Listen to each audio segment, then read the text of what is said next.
जय श्री राम दोस्तों, मैं राजा त्यागीराज फिटनेस ब्लॉग चैनल से।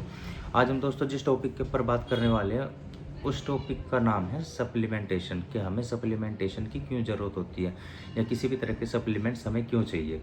दोस्तों, सप्लीमेंट्स जितने भी हमारे सप्लीमेंट्स हैं वो कोई आर्टिफिशियल नहीं होते।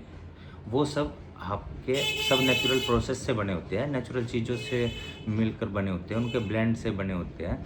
बस ये है कि आपको उसके बारे में जानकारी होनी चाहिए कि आप किस तरह का सप्लीमेंट किस चीज़ के लिए, किस डिजीज़ के लिए खा रहे हो। डिसीज़ ना भी हो तो आपकी नीड क्या है कि आप उस गोल को फुलफ़िल कर रहे हो सप्लीमेंट से। तो दोस्तों, सबसे कॉमन जो आज पूरी दुनिया में कोई भी हुआ सबसे बड़ा टॉपिक है वो है आपका प्रोटीन। क्योंकि प्रोटीन हमारी बॉडी की सबसे मस्ट रिक्वायरमेंट है। और प्रोटीन हमारी बॉडी में किस तरह से काम करता है। प्रोटीन दोस्तों, आप जो कुछ भी खाते हो पीते हो उस सब से हमारी बॉडी प्रोटीन को खाए हुए को प्रोटीन में कन्वर्ट करके हमारी बॉडी में अलग अलग जगह उसको यूज़ करने के लिए भेज देती है। ठीक है दोस्तों, हमारी बॉडी इस तरह से काम करती है। हम जो भी कुछ खाते हैं या जो भी कुछ पीते हैं उसको बॉडी प्रोटीन में तोड़ती है, और प्रोटीन में तोड़ने के बाद हमारे जिस भी बॉडी पार्ट में या जहाँ भी रिक्वायरमेंट है वहाँ प्रोटीन को पूरा करती है। और प्रोटीन कम हो जाए तो भी दिक्कत है, और प्रोटीन अगर आप कम होगा तो वो दुबला पतला होगा, उसकी मसल्स अच्छी नहीं होगी, उसकी हड्डियाँ वीक होगी। और अगर प्रोटीन ज़्यादा बन गया तो भी दिक्कत है, क्योंकि गट हेल्थ वगैरह की प्रॉब्लम हो जाती है, बहुत सारी प्रॉब्लम्स हो जाती है आपके बोन्स वगैरह को लेके। तो प्रोटीन का ये भी है। बेसिकली तो बहुत किसी रेयर बीमारी में होता है कि किसी का प्रोटीन बढ़ा हुआ है तो उसका प्रोटीन लेने के लिए मना कर दिया जाता है। अब दोस्तों, प्रोटीन वेगन भी होता है, एक प्लांट प्रोटीन भी होता है। तो प्रोटीन भी कई तरह के होते हैं, बट आप ये सारे ज़्यादातर मोस्टली जो प्रोटीन होता है वो आपका वे प्रोटीन ही होता है, जो कि मिल्क वगैरह से बना हुआ होता है। ठीक है दोस्तों, फिर आपका क्रेटिन वगैरह वो भी सब आपके फूड से ही होता है हमारा। अगर आप सप्लीमेंटेशन नहीं लेते, आप देखते हो कि हर कोई क्रेटिन लेता नहीं। क्रेटिन का दोस्तों बेसिकली काम जो होता है वो काम ही होता है कि क्रेटिन आपको वो करता है, आपको स्ट्रेंथ प्रोवाइड करता है, आपके अंदर जान आ जाती है। आप सपोज करो आप 20 किलो उठा रहे हो, आपको 20 के उठा के 10 रैप मारे तो आप क्रेटिन लोगे और कुछ टाइम तक लेने के बाद आपको ऑटोमेटिकली फ़र्क दिखेगा कि आप 25 के आसपास वेट या 30 के आसपास अच्छा वेट लगा लोगे। फिर वो आपकी प्रैक्टिस के ऊपर है, आपकी डाइट्स के ऊपर है कि आप किस तरह से वो करते हो।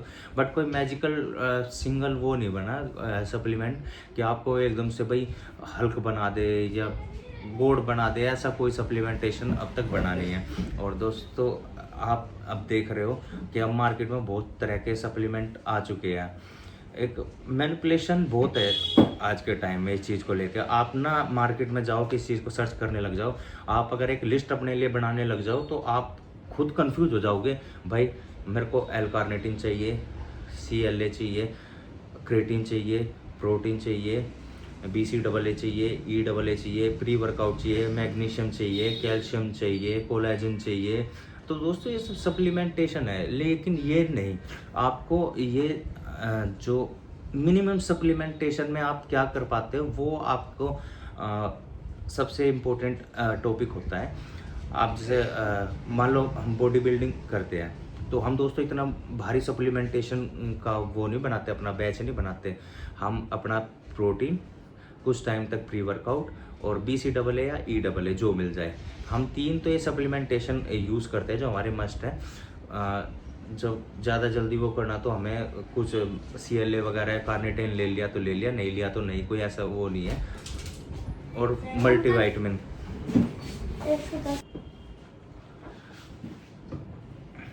तो जैसे आपका मल्टीविटामिन्स हो गया, मल्टी मिनरल्स हो गए, तो इस तरह के सप्लीमेंट्स यूज़ करते हैं।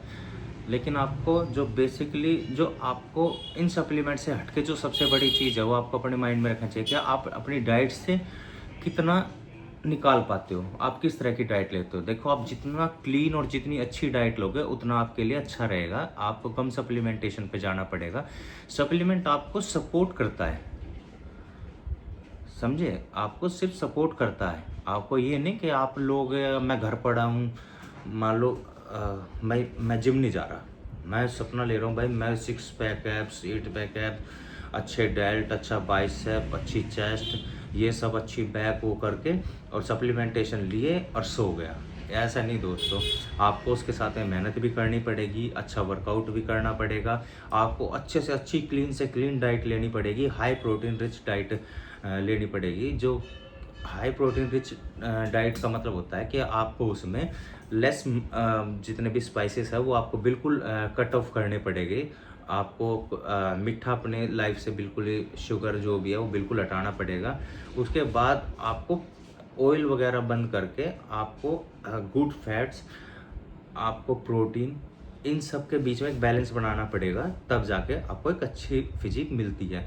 और ये आप ज़रूरी नहीं कि आप स्टेरॉयड वगैरह के उससे भी कर सकते हो, ऐसा नहीं, ये आपकी डाइट से भी वो है, पॉसिबल है। पर ये नहीं कि अगर आप ये सोचो कि भाई मैं स्टेज लेवल की बॉडी पालूँ, तो दोस्तों देखो वो तो ना डाइट से और ना खाली सप्लीमेंटेशन हो, उसके लिए तो आपको स्टेरॉइड्स वगैरह का सहारा लेना पड़ेगा, लेकिन वो सब एक अलग टॉपिक है। आज मैं बस सिर्फ आपको ये बताने के लिए एक छोटी सी टॉपिक पे वीडियो बनाई थी कि हमें सप्लीमेंटेशन की क्यों ज़रूरत है। दोस्तों इतना ही वो था, और आपको सबसे इम्पोर्टेंट बस यही चीज़ जाननी चाहिए कि आपको प्रोटीन, क्रेटिन और BCAA, सिर्फ BCAA भी कोई ज़रूरी नहीं है, आप क्रेटिन प्रोटीन के सहारे और मल्टीविटामिन लेके आप अपने आप को एक अच्छी और हेल्दी लाइफ दे सकते हो। ठीक है, अगर आपका गोल ही बॉडी बिल्डिंग करना है या किसी तरह के स्पोर्ट्स कैटेगरी में, तो आपको, और या फिर आप एक्स्ट्रा हार्ड वर्क करते हो, आपको बहुत टाइम हो गया, आप अपनी लिमिट को पुश करना चाहते हो, तब आप BCAA का यूज़ कर सकते हो, प्रोटीन और उसका प्री वर्कआउट का यूज़ कर सकते हो। तो दोस्तों यही बात थी कि आप अपने आप को सप्लीमेंटेशन का सारा कम से कम और अपनी डाइट पर ज़्यादा फोकस कीजिए, क्योंकि आपको सपोर्ट की ज़रूरत सिर्फ सप्लीमेंट सपोर्ट करता है। बाकी आपको अपना जो कुछ भी आपको मसल्स अच्छी करनी है या आपको जो भी आपको खाना, आप जितने का सप्लीमेंट खाते हो उससे कहीं ज़्यादा का आपको डाइट खानी पड़ती है, और आप पूरे दिन अपनी नेचुरल डाइट्स पे ही फोकस रहोगे तो आपको अच्छे रिजल्ट्स मिलेंगे। बाकी सप्लीमेंटेशन तो आपको बस सिर्फ एक पुश करने के लिए होता है। तो ठीक है दोस्तों, मिलते हैं एक नई टॉपिक पे नई वीडियो में, जिसमें आपको अगली बार बताया जाएगा कि सप्लीमेंट कैसे डिज़ाइन किए जाते हैं अपने गोल के हिसाब से। और दोस्तों काफ़ी दिनों से तबीयत ख़राब थी, तो इसलिए रेगुलर्स वीडियो नहीं आ रही थी। तो दोस्तों मिलते हैं एक नए टॉपिक पे कल। Good bye.